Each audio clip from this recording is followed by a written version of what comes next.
All right, everybody.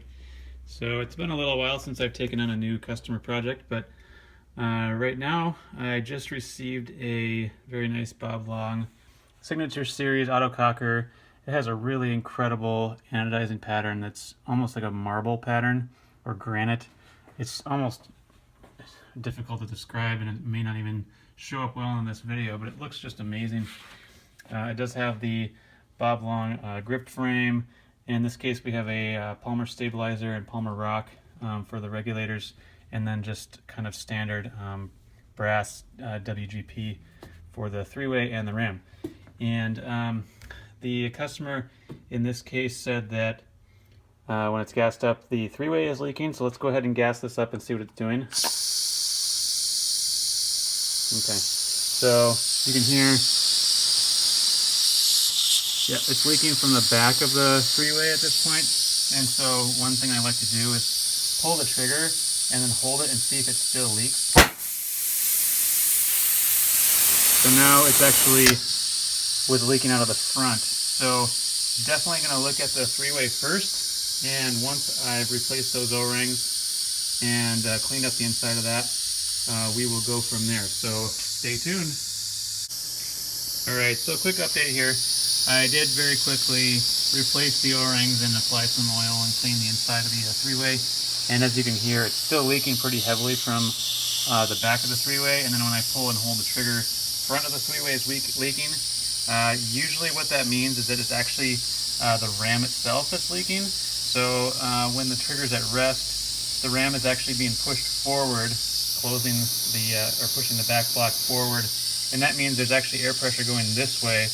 If the ram plunger, or yeah, I guess it's called the plunger, if that's leaking past that, then it's going to go back through this hose and through here, and the same vice versa. If you're pulling and holding the trigger, the air can actually go past the ram plunger and back through the three-way and leak out the front. So that appears to be what's happening here. So this may be a rebuildable brass ram. It does have wrench flats here, and it has the hex here. So I'm going to see if I can get it apart. If not, it'll probably need to be replaced. All right, quick update here. I got the ram apart really easily, and you can see that this O-ring is basically just a piece of hard plastic. It's supposed to be, you know, urethane or Buna or something softer, and I didn't put this crack in there. It was actually already there, so that's exactly why things are leaking in this case. I'll go ahead and put a new O-ring here and here. This one's probably fine since it wasn't leaking out the back of the ram. And then I'll put it back together and see what's going on with it. Alright, so I've got it all back together here with the new O-rings inside of the ram, and it is actually gassed up right now. No leaks. Everything sounds good. Let's see how it's timed here so far.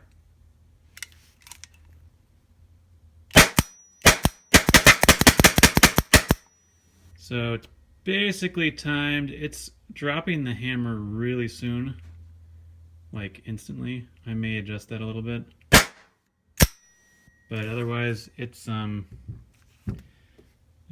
pretty good right now. So I'll contact the owner and see if he wants me to do anything else.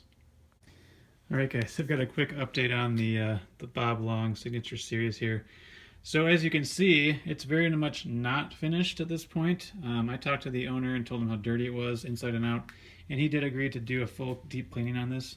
And so I've got some of the parts soaking in some dish soap over there to get some of the grime loosened up.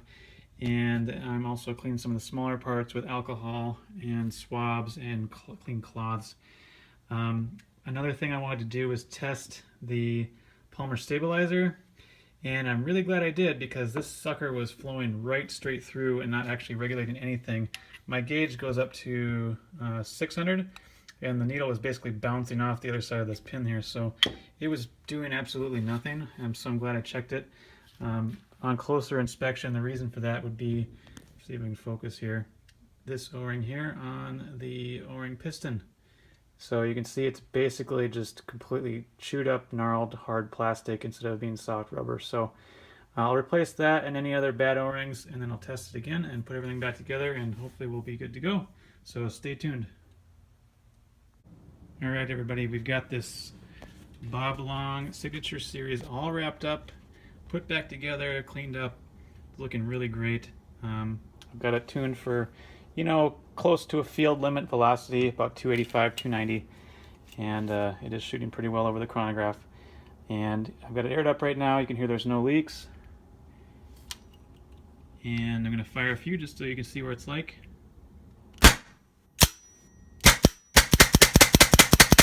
So you can tell it's ready to hit the field here. And just want to put a quick plug in here for packing autocockers for shipment.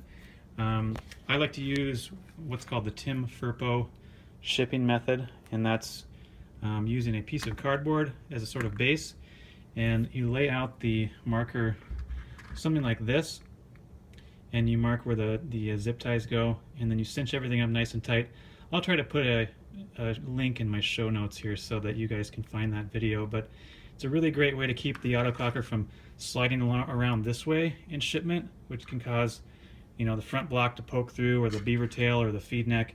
All those pokey things kind of want to slide around and poke through the box, so this is the best way to keep that from happening. Once you have it strapped to something like this, you just put it in a box with whatever packing materials you want, just to keep everything nice and snug and protected. But this thing's all wrapped up, and I think the owner will be very happy with it.